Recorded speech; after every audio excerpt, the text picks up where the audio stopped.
Pada 12 Februari 1998, ajaran Sulaiman atau juga dikenali sebagai ajaran Bahtera Nabi Nuh telah difatwakan bertentangan dan menyeleweng dari akidah Islam. Ajaran ini diasaskan oleh Sulaiman bin Muhammad Said pada tahun 1989 beralamat di Klang, Selangor. Setelah Sulaiman meninggal dunia pada Januari 1995, kumpulan ini telah diambil alih oleh istrinya, Hawa binti Hasan, seorang guru sekolah rendah. Kumpulan ini membina sebuah bangunan berbentuk kapal yang mempunyai 52 bilik bagi tujuan menyelamatkan diri bila banjir besar berlaku di daerah Klang. Sulaiman sebenarnya tidak ada asas pengajian agama secara formal dan beliau tidak tahu membaca Al-Quran. Beliau menggunakan khadam yang diberi nama Mr. Programmer yang membantunya dalam setiap tindakan. Setelah beliau meninggal dunia, Mr. Programmer ini telah diambil alih oleh isterinya Hawa binti Hasan untuk berkhidmat dengannya. Di antara butir-butir ajaran Sulaiman ialah beliau telah menggunakan terjemahan Al-Quran karangan A. Hasan sebagai rujukan.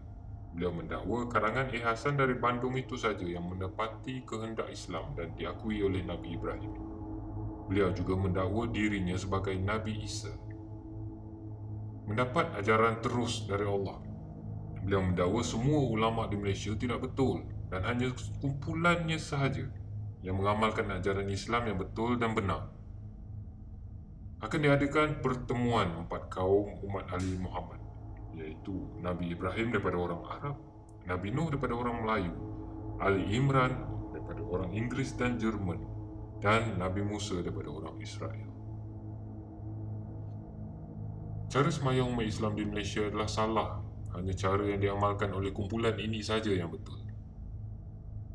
Mengarahkan ahli kumpulan untuk sembahyang jamak ketika membuat kerja-kerja bangunan di Ratang Panjang dan Teluk Kapas.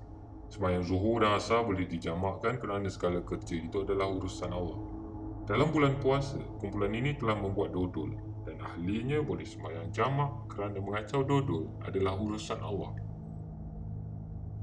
Setelah Sulaiman meninggal dunia, jawatan ketua kumpulan ini secara automatik diambil oleh isterinya, Hawa Hasan, sehingga sekarang. Mereka mendakwa segala urusan projek yang dijalankan adalah projek Allah. Mereka juga mendakwa mendapat petunjuk di langit dan mimpi-mimpi melalui ahli-ahli bahawa kumpulan ini sahaja yang mengamalkan ajaran Islam yang sebenarnya. Kumpulan ini juga mengamalkan beberapa zikir seperti lafaz sebelum menunaikan solat ketika berdiri tegak. Demi Engkau Tuhan kami, Ya Allah, izinkan aku melaksanakan persembahan perintah sembahyang fardu kerana menyembahmu serta tunduk sujud, berserah menyerah diri kepadamu dengan maksud belafazan kami dan mencontohi sunnah Rasulullah SAW. Selepas sembahyang, diucapkan pula terima kasih. Kemudian beristighfar memohon keampunan atas kesilapan diri.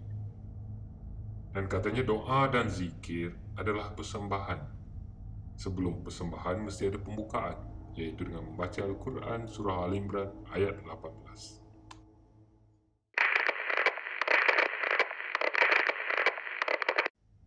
Ajaran Azhar Wahab mula berkembang pada tahun 2010 di Pulau Pinang dengan berselindung di sebalik pelbagai perniagaan termasuk membuka pusat refleksologi. Orang ramai mendakwa kumpulan itu membuka sebuah pusat refleksologi yang dikenali sebagai Pusat Rawatan Cinta. Ajaran mereka turut menggunakan kanak-kanak berusia antara 8 dan 11 tahun untuk mengutip derma di pusat beli belah untuk menjana pendapatannya. Kanak-kanak itu meminta derma daripada orang awam kononnya untuk pembinaan sebuah pusat tahfiz di Yan Kedah dan penderma akan dihadiahkan cakera padat lagu dakwah. Antara percanggahan akidah yang terdapat dalam ajaran Azhar bin Wahab ialah beliau mengaku mengamalkan aurat Muhammadiyah, mengadakan kuliah tertutup untuk ahli dan kaki tangan serta mendakwa didampingi oleh Pak Syekh atau Wali Allah. Azhar yang berasal dari Kulim, Kedah pernah mendakwa rohnya berada di Gunung Jerai bersama Wali Songo dan Nabi Khidir, sedang tubuhnya berada di Damansara. Dan setiap ahlinya diwajibkan bersumpah setia mengikut segala arahan guru dan merahsiakan kegiatan mereka daripada orang ramai. Beliau juga mendakwa mempunyai bala tentera dan kapal terbang gaib, mempunyai masjid jin Gunung Jerai, di samping mengaku selalu bermesyuarat dengan golongan jin di gunung-gunung tertentu seperti Gunung Santubong di Sarawak. Selain itu, Azhar juga dikatakan tidak pernah solat Jumaat dan membolehkan sembahyang jamak pada setiap waktu walaupun bukan dalam musafir. Azhar sebenarnya tidak mempunyai kelulusan agama dan hanya tamat tingkatan 3 dari Sekolah Menengah Padang Serai, Kedah. Azhar pernah bekerja sebagai pemandu dengan Bank Simpanan Nasional di Kuala Lumpur sebelum beliau menyertai kumpulan Al-Arkam dan kemudiannya menyertai kumpulan Al-Mansur.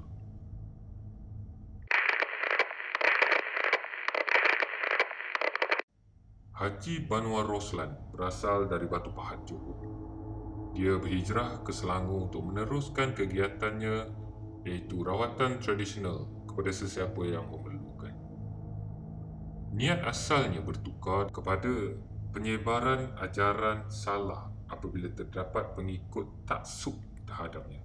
Ajaran Banwar Bikini difatwakan sesat pada tahun 2000 dan pengasasnya, Haji Banwar Roslan, telah dibuang daerah ke Pontian, Johor pada tahun 2003. Ajaran Haji Banwar bin Roslan didapati menyeleweng daripada ajaran Islam yang sebenar.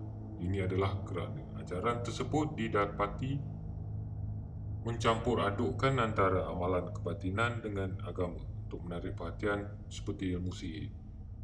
Melalui pengubatan yang beliau jalankan, didapati beberapa pasangan suami isteri telah bercerai. Dia sering mengucup dahi atau mencium pipi pengikut wanita yang kononnya akan memperoleh keberkatan. Pengikutnya yang bukan mahram digalakkan memicit atau mengurut badannya. Tujuannya supaya kulit saling bersentuhan agar mengalir berkat daripada tubuhnya ke badan pesakit. Haji Banwar bin Roslan mendakwa tidak perlu sembahyang Jumaat jika ada urusan yang lebih penting dan semua sembahyang fardu boleh dijamakkan. Dia juga mengaku telah menerima ilmu laduni terus dari Allah di Kaabah semasa mengerjakan haji. Ketika menjalankan rawatan, dikatakan mendapat ilham daripada Allah melalui makrifat. Mengeksploitasikan agama untuk kepentingan peribadi seperti menggunakan kuasa sihir, seluruh pengikut diminta patuh dan mengeluarkan harta benda seperti wang ringgit kepada guru sebagai suatu pengorbanan. Mendakwa mengamal ilmu perubatan tradisional sahaja. Dia lebih mengutamakan perubatan tradisional khususnya terhadap pesakit wanita, termasuklah isteri orang dengan menggunakan kuasa gaib. Mengadakan majlis zikir yang didakwa diambil daripada tarikat. Mendakwa boleh menembak dan menangkap jin.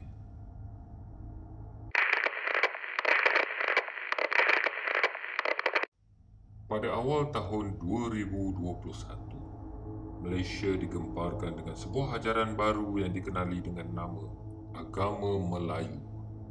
Ajaran ini menggunakan lafaz syahadah yang pelik dan disambung dengan pengakuan "Aku Melayu" sebanyak 7 kali sebelum memukul gong.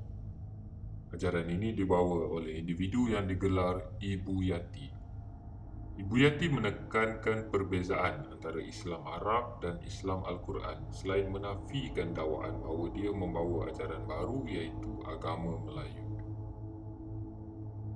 Islam Arab yang dijelaskan banyak merujuk kepada kelompok kumpulan pengganas memandangkan dia mendakwa pernah direkrut sebagai pengebom berani mati oleh kumpulan Jemaah Islamiah ketika belajar di sebuah universiti awam. Menurutnya, Islam Arab adalah Al-Ma'unah, Memali, Jemaah Islamiah, ISIS, Daesh dan banyak lagi, dan ianya berbeza dengan Islam Quran. Bagi Ibu Yati, nombor ekor itu bukan judi kerana ia melibatkan matematik. Dia juga mendakwa kewujudan Melayu ini sebenarnya lebih awal daripada Nabi Adam.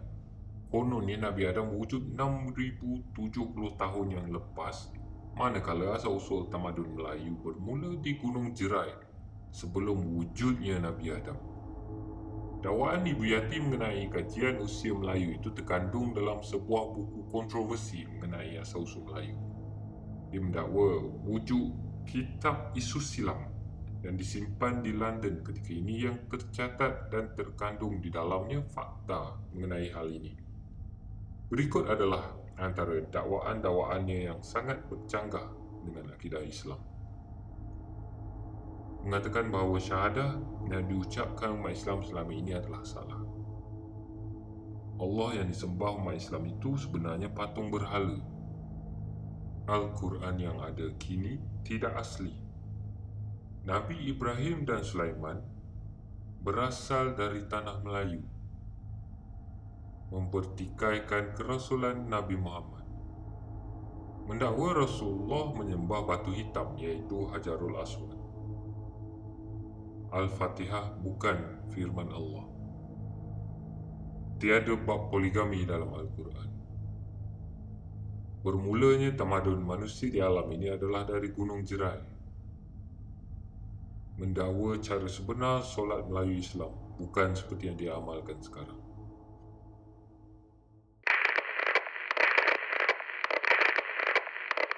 Saya Mr. Misteri mengundurkan diri.